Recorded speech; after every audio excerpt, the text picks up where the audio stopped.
All right, so we return to our adventuring party, a group of investigators and bodyguards meeting with their boss, A.J. Filtrum, to hear the details of their next job.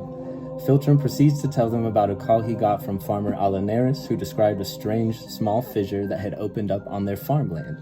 Allah said it started as a small pink bump, slightly raised, with rolled edges and a crusted indentation in the center that had persisted for nearly 4 weeks at this point. After 7 days, it had grown slightly but appeared to start healing itself, so Farmer Allah had presumed the problem was fixing itself and stopped paying attention to it.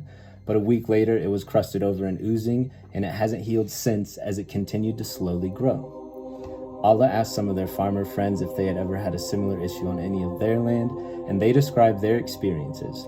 Farmer Zygomatica described a reddish, irritated patch that grew crust. Farmer Forehead described a scar-like area that was flat with a waxy color and shiny, taut surface, and the borders were poorly defined like it was spreading out farther. Farmer Glabella reported recurring nodules that were an assortment of colors, including clear, pink, red, white, tan, black, and brown that were originally mistaken for normal molehills but turned out to be caused by hedgehogs. All of them said that Filtrum had helped solve the issue and suggested Allah go to help for them. After their explanation of the situation, Filtrum sends the investigating party out to Farmer Allah's land to retrieve a small sample of the fissure because identifying the type of ailment requires microscopic analysis. We'll roll for their biopsy. Oh, natural 20. They definitely take a good biopsy. After returning with the biopsied sample, the microscopic examination reveals a proliferation of basal cells derived from the surface stratified squamous epithelium, as well as nests and islands of well-differentiated basal epithelial cells in the underlying connective tissue. Filtrum tells the party that they have a case of basal cell carcinoma on their hands. Basal cell carcinoma was discovered and first described by Arthur Jacob in 1827, and it is the most common skin malignancy worldwide. The trend of incidence has consistently increased since and still continues to increase in most of the continents of the world. Although the mortality rate is low, both tumor growth and treatment can cause considerable functional and cosmetic morbidity, and early diagnosis is critical to ensure minimal damages takes place. Despite all of this, very few countries register basal cell carcinoma in national and regional cancer registries. There are specific causes of these different abnormal proliferations of basal cells, but the underlying cause of all the subtypes is genetic factors combined with exposure to the ionizing radiation of UV light from the sun. It typically occurs in male farmland over 40 years old, but can happen to any. Acute intermittent exposure during childhood and adolescence increases the risk of developing the disease later in life. Low-risk subtypes include nodular, superficial, pigmented, fibroepithelial, and adnexal. High-risk subtypes include micronodular, infiltrating, sclerosing morphoic, basosquamous, and sarcomatoid. 85% of basal cell carcinomas have mutations in Hedgehog pathway genes. Dysregulation of the Hedgehog pathway can involve abnormal receptors for the sonic Hedgehog ligand, which is known to be important in the cancerogenesis of many tumors. Other types can also be caused by a dysregulated expression of small non-coding RNAs which regulate gene expression of multiple genes.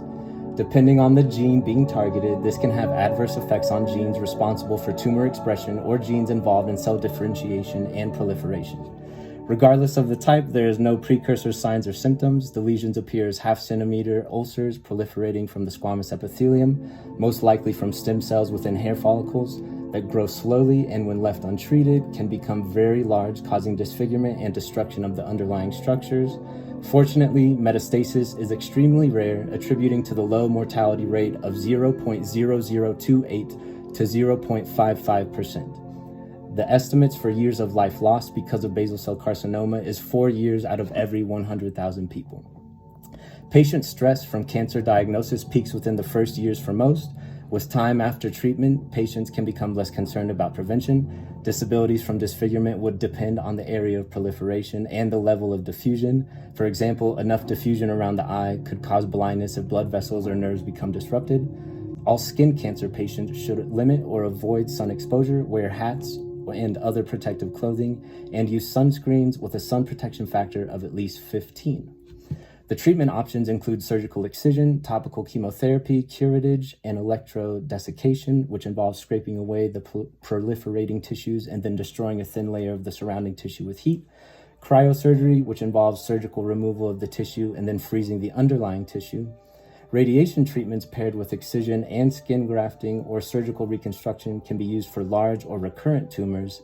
These tumors are best treated with a special type of microscopically controlled surgery called Mohs surgery. Luckily, Farmer Allah had been paying attention to the blight on the land, leaving the party with the option to use the optimal form of treatment, surgical excision. Let's roll for their excision. Oh, natural 20 again. Yep, definitely got that completely removed. After which Allah was instructed to continue monitoring the site regularly because patients with basal cell carcinoma have a 30% chance of developing another cancerous lesion in the next 5 years. It was also suggested that Allah make a monthly check of his entire property for new and changing growths. The party also said Allah should limit or avoid sun exposure, wear hats and other protective clothing, and use sunscreens with a sun protection factor of at least 15. A month later, Farmer Allah is back at AJ Filtram's office stating another fissure has appeared on the land and that they caught the hedgehog that caused it in the act. Unfortunately, the hedgehog was too fast and disappeared in a blur of blue as Allah reached out to grab it. This new information told Filtram that they were dealing with a locally advanced rare form of basal cell carcinoma, and the only way to stop the hedgehog is with hedgehog pathway inhibitors. So let's do a charisma roll for Filtram to convince the pathway inhibitors. Oh, another natural 20. So Filtram called on the only two inhibitors in town, Vismodegib and Sonetagib, and with their suppression of the hedgehog pathway, combined with the second surgical excision of the area, Farmer Allah's land was cured and has remained so ever since.